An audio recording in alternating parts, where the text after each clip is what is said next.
Only nweta this video ka wa finish share this video. Advice na-enye ụfọdụ ụmụ nwoke a na-agba kolos. Ndị a na-ese Igbo ka ha na-ese ka destiny ha ọdụ title Igbo. Ndị a na-ese kolos.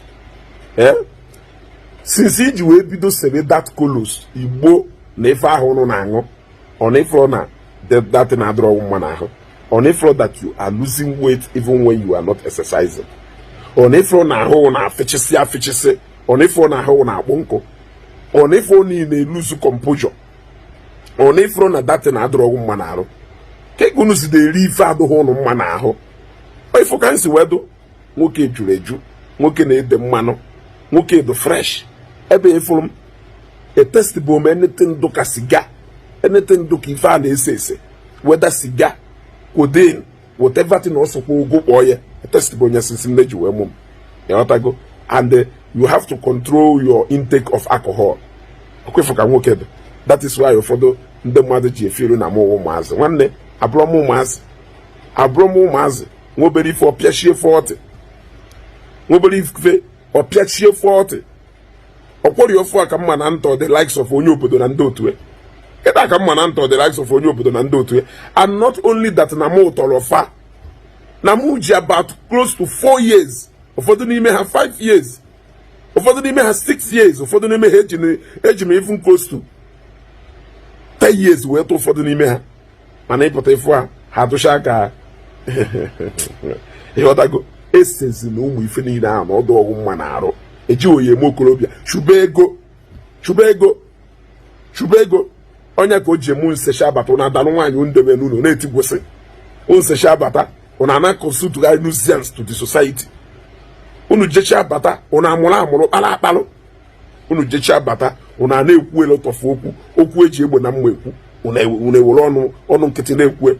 Okwu a na-ekwu na general, unu eburu bịa na public na-ekwu. Unu aṅụzi n'ife. Ụmụ okorobịa unu aṅụzi n'ife. Unu agụzi n'ife. I fear for tomorrow. Sometimes eji ife niile eme ọkanga. Eji ife niile a eme n'ibilongo. Ọ bụrụ na ịda aṅụ ya, ekwuo na uju umeala. Ọ bụrụ na ịda aṅụ ya, ekwuo na ịmara ife ị na-eme. Jenene guys ada esi ife. Ka ịfụ how healthy ha na-adụ, ka ịfụ how plumpy ha na-adụ. Jenene ha. Ka ịfụ how fresh their skin dụ. Ọgụgodo onye dị oji, ịfụ how glittering oji edo. Ịṅụ ha dịte na ọghagha ahụ. Ị na-ekwu okwu sef, ya dị control nwuzi ọnụgụ na abụọ.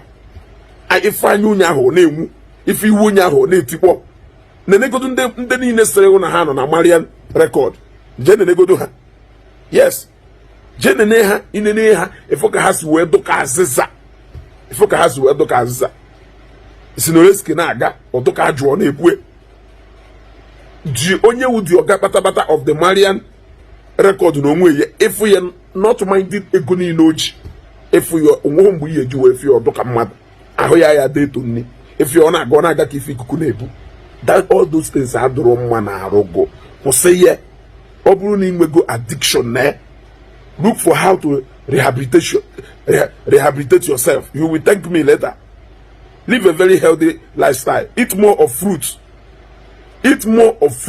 Na-ata mkpụrụ osisi, green vegetables. Eat more of them. You see how healthy ya do. Amụmụ gburu onye narị ahụ. Adamari ekebe ahụ. Asokwu nna m ahụ arị ahụ. But Adamari ekebe ahụ. Ịghọtago? Adamari ekebe ahụ. Stay away from excessive intake of alcohol. Stop abusing alcohol.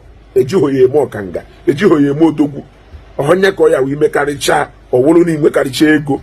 Yes, drink responsibly. You will tell me and see how healthy you will look. You see how healthy you will look. Ohe do 30. Eduka onye do 45 years. Ohe do 20. Eduka onye do 39 years. Or eduka onye do 55 years. Ụfọdụ n'ime ife a wife ilili ọ na-akọ otu ndụ nwoke short. Ụfọdụ ya dazie echiche onye ka o ji mena you cannot engage so many youth of today. Engage ye ọ na-akọ story ịnọkọta ị na-ajụ onwe onye a ọ nọ na this planet ka ọ nọ na another planet. Ọ ife aṅụ ọ damejigo mental state ye, ọ damejigo the way he reasons. Go na na-ekwuzi okwu ị na-ekwu ọ na-ekwu bi ị na-ekwusi ọ na-ekwu di. iye ekwugide okwu kwuchasịcha mechasịcha video mmadụ abịa jụọ gị ajụjụ enweghị anything to do with video email mmadụ pụta comment ya anything that doesn't relate with video email mmadụ pụta ọ na-akọ completely something abstract from video email. It is something speaking to him or her, no doubt. Ụfọdụ ụmụ nwaanyị na-aṅụkwe ịghọtago ọ bata na relationship or do so toxic. Ụfọdụ ụmụ nwaanyị and ụfọdụ ụmụ nwoke. Yes, a lot of toxic relationship a na-enwe today or marriage na crash today because of too much intake of all this substance, abusing of all this substance. Stop taking it so that you can be able to reason. Ka iwe nwee ike mara where to keep quiet and where to talk. Ịghọtana where to pass and where not to pass. What to get yourself involved in and what you can't get yourself involved in. What you can overlook and what you cannot overlook. All these things with the reason why AG with so many toxic relationships today. On a woman kissing the Maya apota, letting one if the one you deem if na zoya up an afo, na koya, or one kissing the Maya wapota, or na tumba with wine. Ishenonya Lucusuna na tumba, opening wine or toya or mess smack that. It is something speaking to him. For the women cannot even focus to do business. They can't even work in a decent organization. They can't even work in a corporate company. Yes, that is how damaged for the women to go because of many colors. And even in an because of youthful exorbitant, kiwe belong go. Kiwe belong go.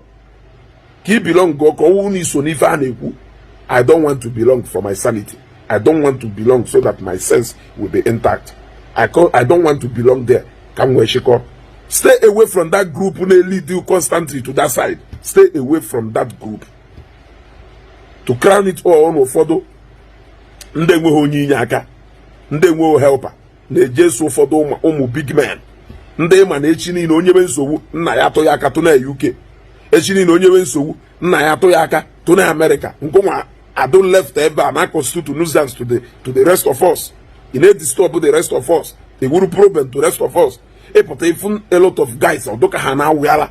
Iyaman and dawo if I hang along damage go their mental mental ability. If you know one make onyala. Yet Harasha Nogwe. Yes, Harasha Nogwe. They cannot reason beyond the bar hano. Or if hang along. Ụfọdụ ụmụ big men mebiri ineji anya wee build ndụ a ha ejewacha na parents ebupụcha na ha mgbe nwe onye inye aka ịghasalụ kịta abụrụzikwa time a na-ekwu na ewu na-enweghị ọdụdụ na chie na-achụrụ ijiji ewu na-enweghị ọdụdụ ya enyere onwe ya aka chie wee chiọrọ ijiji. This is also my message to our youth today. Digest it, share this message. It may be helpful to somebody related to you, your friend or your relation. Thank you.